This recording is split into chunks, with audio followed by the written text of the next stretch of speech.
Les pharisiens n'étudiaient et ne recevaient l'écriture que selon la lumière de leur intelligence humaine, et non selon la lumière et la puissance de la vie divine devenant leur vie. C'est aussi là très souvent la cause du peu de vie spirituelle d'un grand nombre de croyants qui pourtant lisent l'écriture et qui la connaissent bien. Ils ignorent que c'est l'esprit qui vivifie et que la chair, l'intelligence humaine, quelle qu'en soit d'ailleurs la haute portée, ne sert de rien. Ils croient qu'ils ont dans l'écriture la vie éternelle, mais ne connaissent guère encore le Christ vivant qui voudrait se communiquer à eux par la vertu de l'esprit et devenir ainsi leur vie. Pour sortir de cet état-là, il faut simplement renoncer à comprendre la parole écrite sans le secours de l'esprit de vie. Ne recourons jamais à l'écriture, soit pour la méditer nous-mêmes, soit pour la prêcher aux autres, sans demander le secours du Saint-Esprit.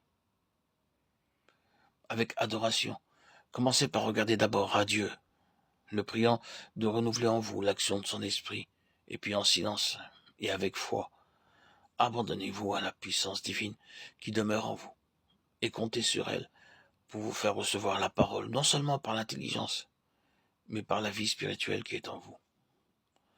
Que le Saint-Esprit soit votre vie. Quand l'esprit et la vie s'élancent de l'intérieur à la rencontre de la parole qui apporte du dehors la nourriture spirituelle, les paroles de Christ sont en effet esprit de vie. À mesure que nous étudierons mieux ce que notre Seigneur nous dit de l'esprit, nous verrons toujours plus clairement que si les paroles du Seigneur sont esprit et vie, le Saint-Esprit doit être en nous l'esprit même de notre vie. Il faut que l'Esprit de Dieu devienne notre vie individuelle. C'est au-delà de notre esprit, au-delà de nos sentiments et de notre volonté, que nous devons chercher le principe vivant de toutes ces facultés. Et il n'est autre que l'Esprit de Dieu.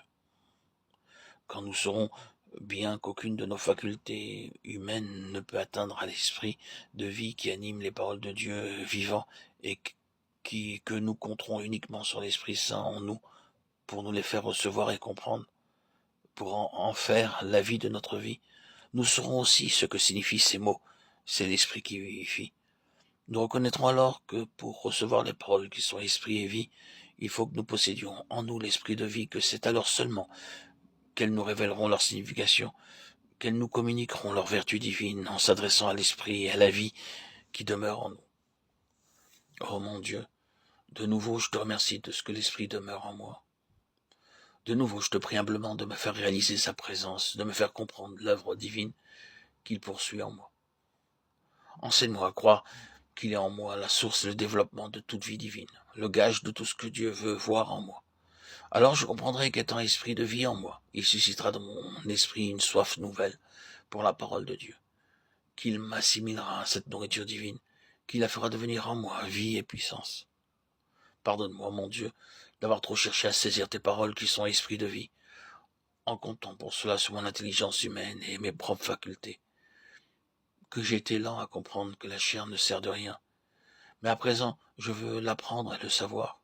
Oh mon Père, donne-moi l'esprit de sagesse, accorde-moi l'action puissante de l'esprit, afin que je reconnaisse le sens profond de chacune de tes paroles, que je sache toujours mieux que c'est spirituellement qu'on juge des choses qui sont de l'esprit de Dieu. 1 Corinthiens 2,14. Enseigne-moi à étudier l'écriture en reniant la chair, l'intelligence charnelle et à attendre avec humilité et foi que l'action de ton esprit vienne donner vie à ta parole. Que ce soit désormais en esprit et en vérité que j'étudie ta parole et que je lui obéisse, recevant ainsi force et vie de sa lecture. Amen.